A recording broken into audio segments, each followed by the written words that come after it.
అందరికీ నమస్కారం. నేను మీ Gopal Iyengar, the simple astrologer. ఏమండి, మనం తినే ఆహారం ఏదైతే ఉందో, ముఖ్యంగా అన్నం ఏదైతే ఉందో, దానిని మనం దేవుడికి నైవేద్యంగా పెట్టి తర్వాత తింటే ఏం జరుగుతుంది? ఆ అన్నం ఏదైతే ఉందో శక్తివంతం అవుతుందండి. అందులో ఉన్న శక్తి రెంటింపు అవుతుందండి. స్వామి అనుగ్రహం వల్ల మనకు తినే ఆహారం శరీరంలోకి వెళ్ళి మంచి కండరాలను పెంచి పుష్టి ఇస్తుందండి. కీళ్ళ నొప్పులు, వాతలు, గీతలు, రోగాలన్నీ మాయమవుతాయండి.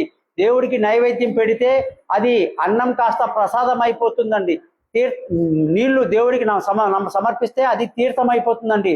ఈ విధంగా ముందుగా మనం దాన్ని సేవించాలి. ఓకే, ఇది గుళ్ళల్లో చేస్తారు, ఇండ్లలో చేస్తారు, అన్ని బాగుంది.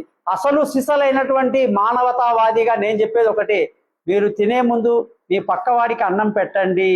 మీ పని మనిషికి, మా ఇంట్లో అంటుంది పని మనిషి, మీరు తినండి తర్వాత పని మనిషికి ఇస్తాను అంటుంది దోశ. నేనంట ముందు దోశ పని మనిషికి ఇవ్వు, తర్వాత నాకు ఇవ్వు, అది ప్రసాదం నాకు. అంటే ఆ అమ్మాయి ఏదైతే పని చేస్తుందో ఇంట్లో, నేను ఒకటే అంట పని మనిషితో కూడా, అమ్మ నీకు ఎంత జీతం ఇచ్చినా నేను వేస్ట్, నువ్వు 15 ఏళ్ళుగా నా ఇంట్లో కష్టపడి పని చేస్తున్నావు, నేను నీ ఇంటికి వచ్చి అదే పని చేసినప్పుడు నాకు రుణం జరుగుతుంది. అంత కష్టం చేస్తుంది ఆ అమ్మాయి అక్కడ.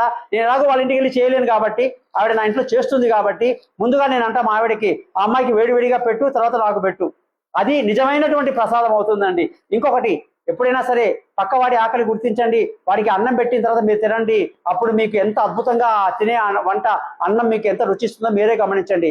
కాబట్టి భగవంతుడికి నైవేద్యం పెట్టడం ఎంత ముఖ్యమో, పక్కన ఉన్న పేదవాళ్ళ యొక్క ఆకలి కూడా ఒకరి కడుపు నిండా పెట్టి తర్వాత మీరు తినండి.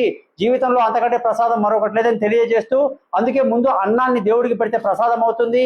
అంతకంటే పేదవాడికి పెట్టి మీరు తింటే అది ఇంకా నైవేద్యం కాదు మహానుభావ, మీ జీవితమే ఒక అద్భుతం అవుతుందని చెప్పి తెలియజేస్తూ, జ్యోతిష పరంగా ఎటువంటి సందేహాలు ఉన్నా పక్కన మీ date of birth, phone number నాకు తెలియజేయండి.